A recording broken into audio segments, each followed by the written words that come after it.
Entonces, en esta sección les hablaría sobre los componentes disponibles en nuestra herramienta de simulación, alguna descripción breve de estos componentes y ocasionalmente algunas de sus características.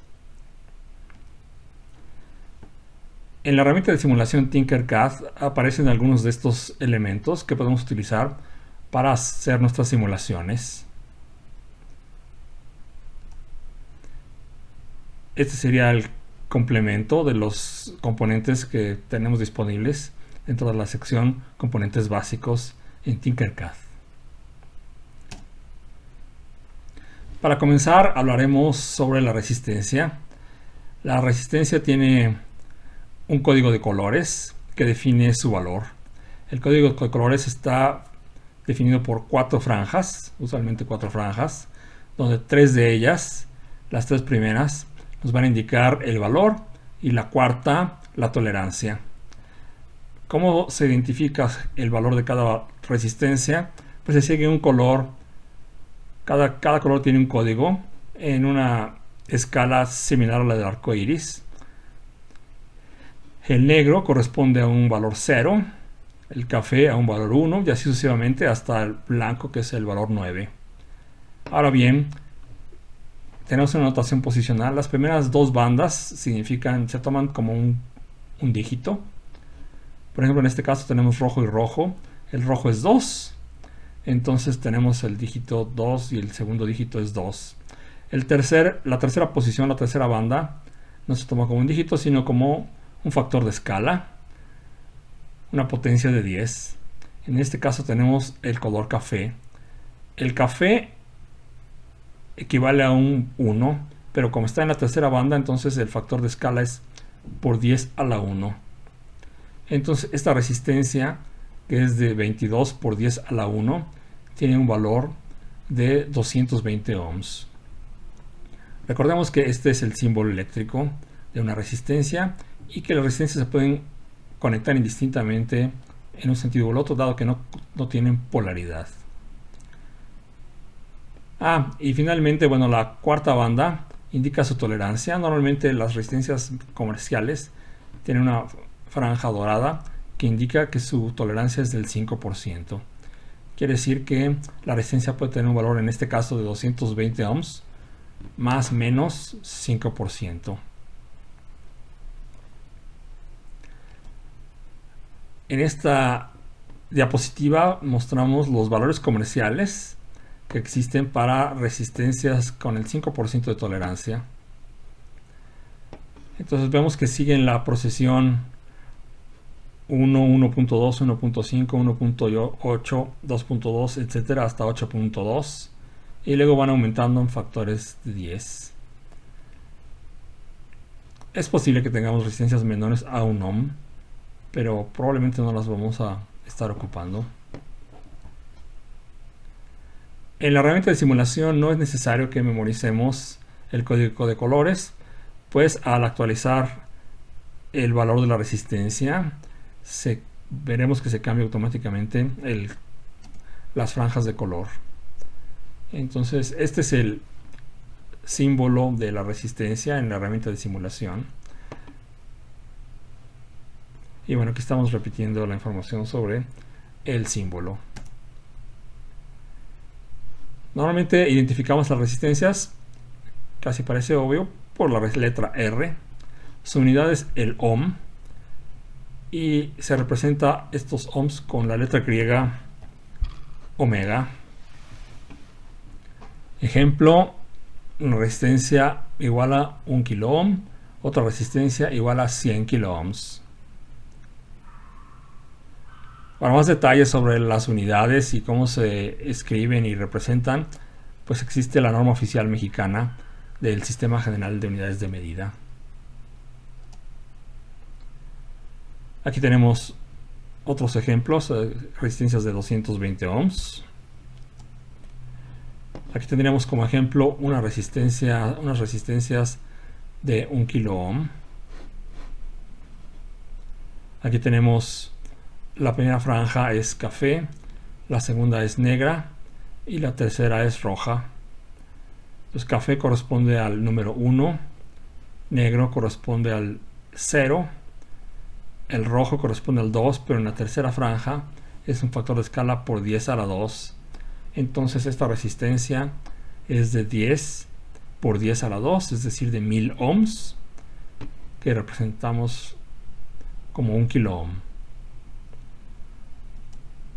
Otro ejemplo, tendríamos esta resistencia de esas resistencias de 10 kilo ohms, donde lo que cambia es la tercera franja, que en lugar de tener un rojo tenemos un naranja.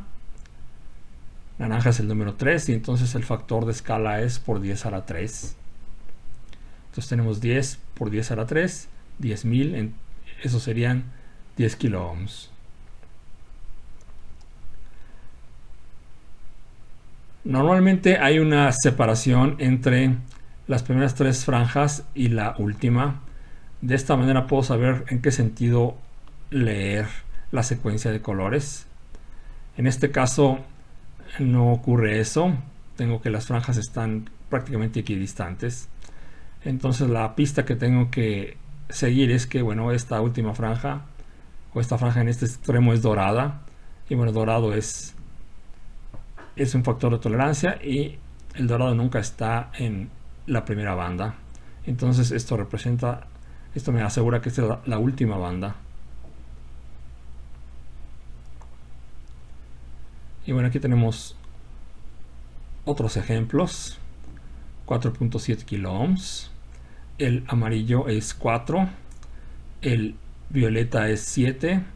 El rojo es 2. Entonces tenemos 47 por 10 a la 2. Otra resistencia de 8.2 kilo ohms, que es gris, rojo y rojo. El gris es el 8, rojo es el 2.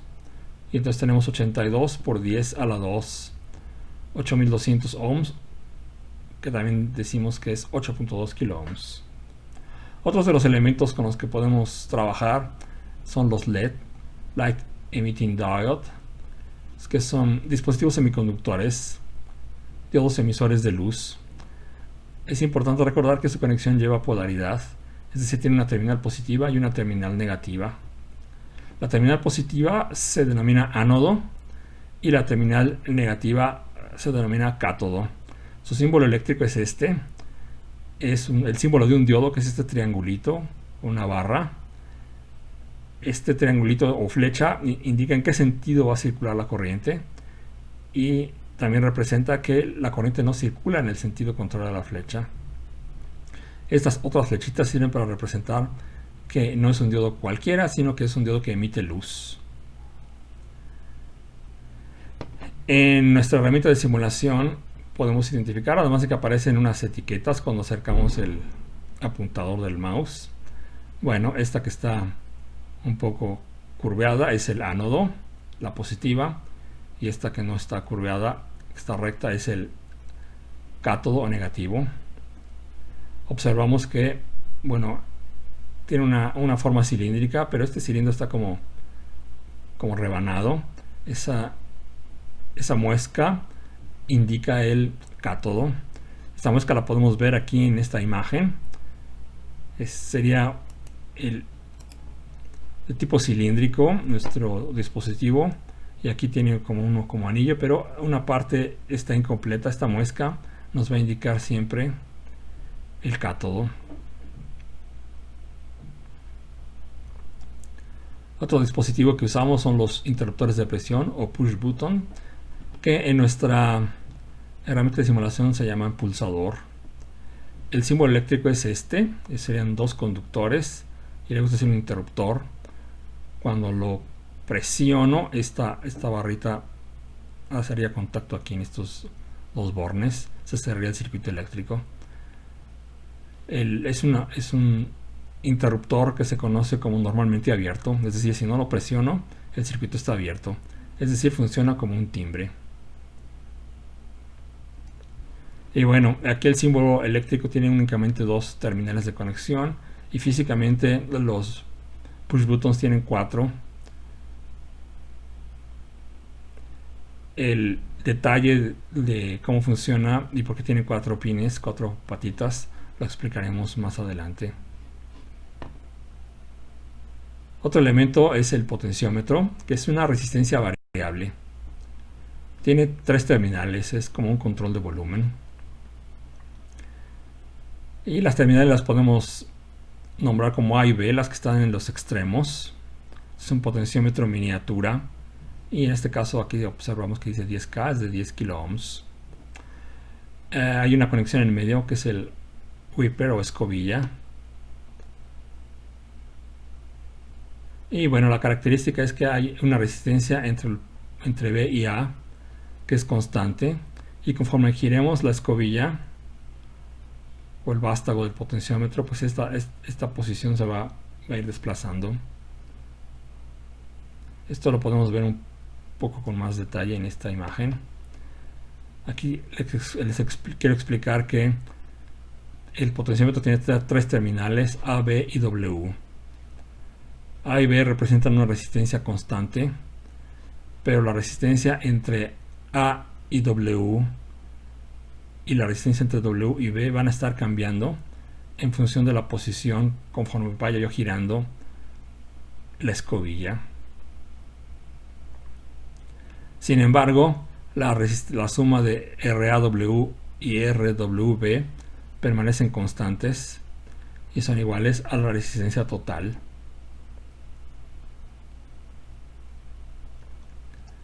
En esta imagen tenemos la parte interna de un potenciómetro donde podemos observar las 3 terminales.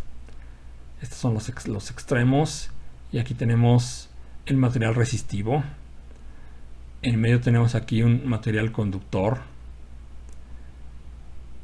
y se denomina escobilla porque efectivamente encima de estas 2 pistas circulares se coloca esta escobilla que se encarga de hacer contacto siempre con un punto del círculo interno y uno en el externo. Va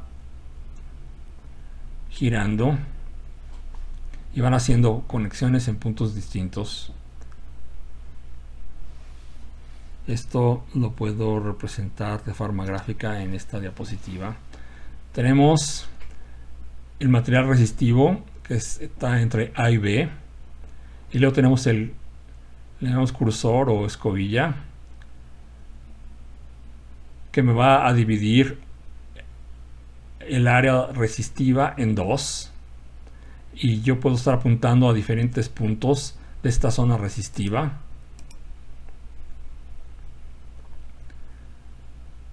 según gire la perilla de mi potenciómetro. Y lo que hace en efecto, lo describo en esta otra figura, es dividir la resistencia total en 2. Yo puedo llamar aquí por simplicidad R1 y R2. De tal manera que entre A y W voy a tener la resistencia R1, y R2, el complemento, lo voy a tener en las terminales W y B. Al girar la perilla, pues cambio esta división. Entonces en este otro ejemplo R1 es mayor, pero de forma correspondiente R2 disminuye porque el total permanece constante. Entonces al girar la perilla lo que estoy haciendo es dividir el total de mi resistencia RAB en 2 secciones, y de esta manera puedo tener una resistencia variable en R1 y otra resistencia variable aquí en R2. Al girar aumenta una y disminuye la otra. Si lo giro en el sentido contrario, el procedimiento se invierte.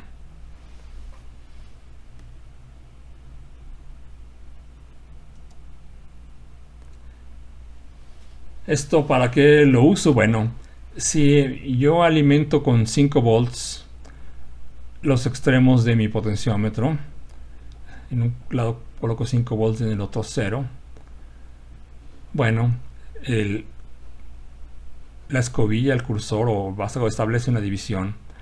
Al dividir la resistencia, estoy dividiendo el voltaje que estoy aplicando. Entonces estos 5 volts se van a dividir en 2 secciones, una que llamo B1 y otra que llamo B2. Al girar el potenciómetro, pues se incrementa uno de estos voltajes y disminuye el otro, de tal manera que la suma permanece constante en 5 volts.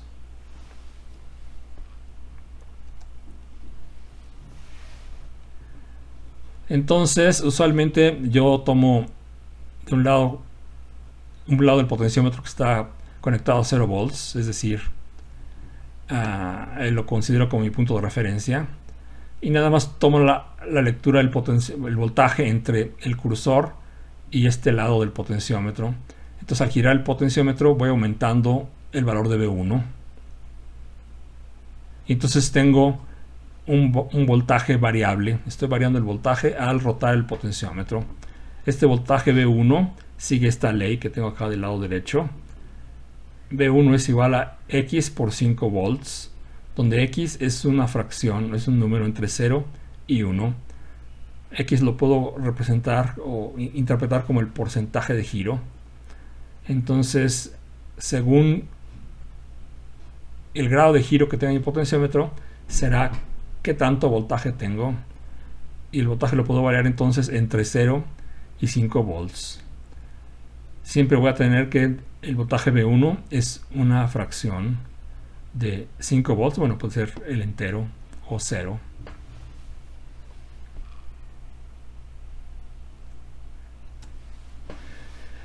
Otro elemento y muy famoso es la placa de pruebas o protoboard. En esta imagen tenemos una protoboard que se conoce como protoboard pequeña o de 400 puntos de conexión. Estos orificios son los puntos de conexión y sirven para insertar ahí las terminales de nuestros componentes.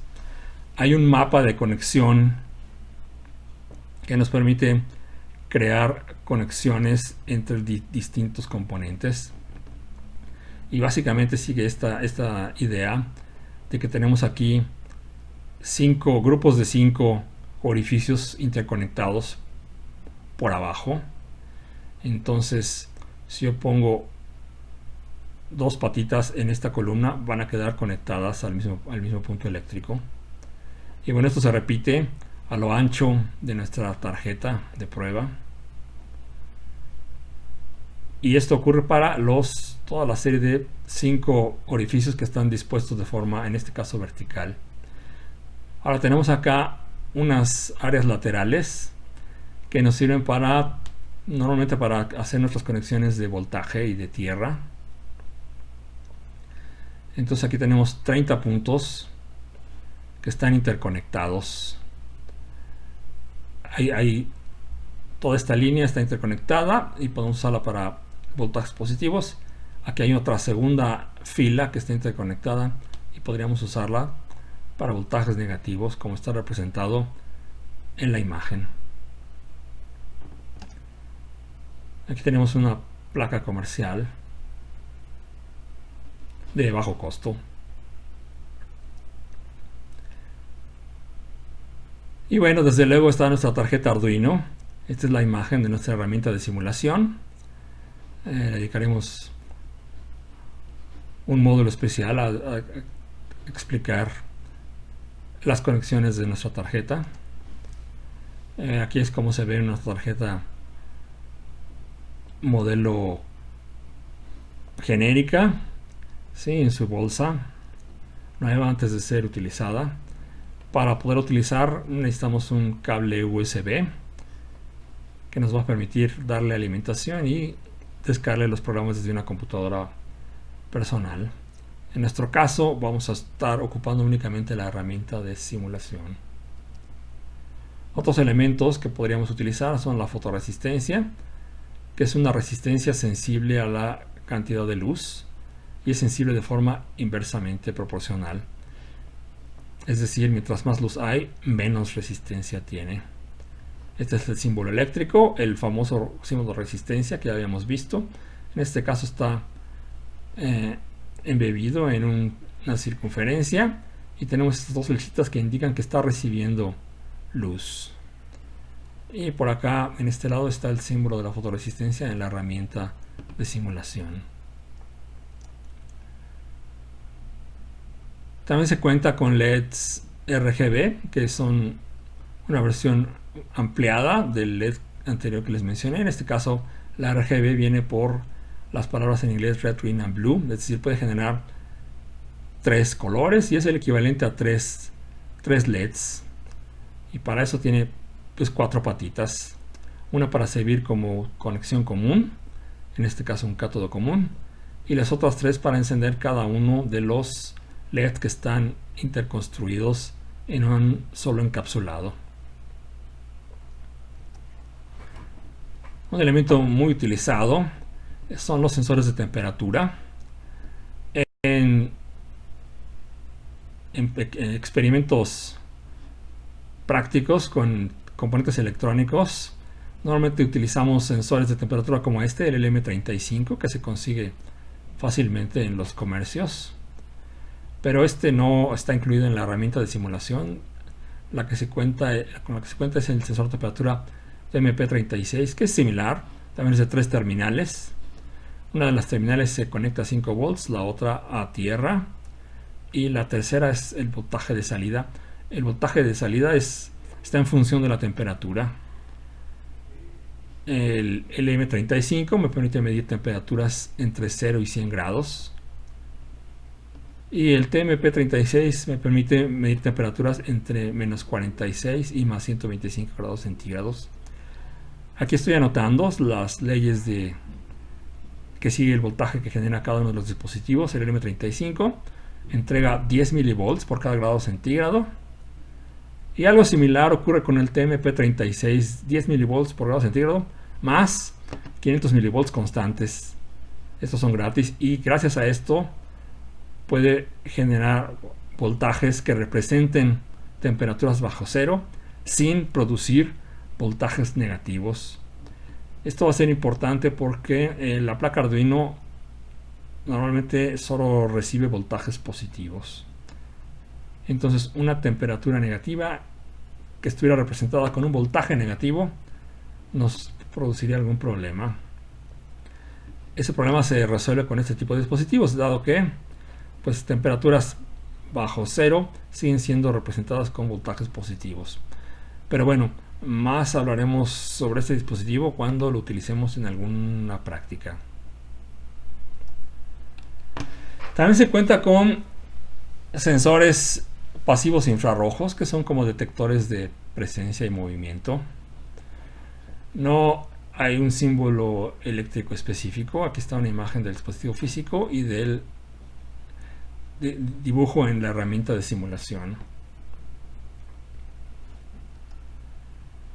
Algo muy utilizado son los displays de cristal líquido. En esta imagen tenemos el dispositivo físico que tiene aquí una serie de pines. Hay que notar que cuando compramos en una tienda la pantalla de cristal líquido viene sin los pines. Habría que comprar la parte de los pines y soldarlos.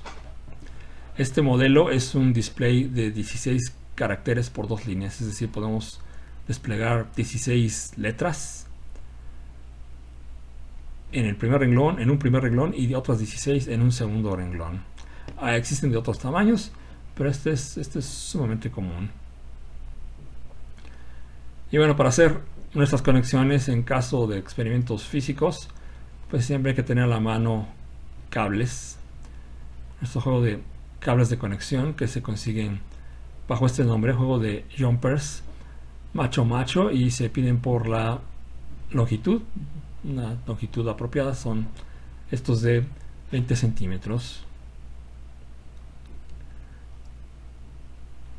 Por último, les presentaría un sensor de temperatura muy interesante porque pues está incrustado en un tubito de acero inoxidable, y lo que lo hace posible que se sumerja en algunos líquidos, de preferencia que nada más sea agua, líquidos no corrosivos. Y bueno, es sumergible y me permite medir temperaturas entre menos 55 y 125 grados centígrados. No se aprecia aquí el otro lado del cable, pero son 3 conexiones. Aquí está una forma de representar este conector. También requiere una línea de alimentación, una de tierra, y a diferencia del que les presenté previamente, que entregaba una señal de voltaje, este entrega datos codificados, de tal manera que este es un sensor de temperatura digital y hablaremos más sobre él en otro módulo. Por lo pronto hemos llegado al final de este módulo. Les agradezco su atención. Hasta pronto.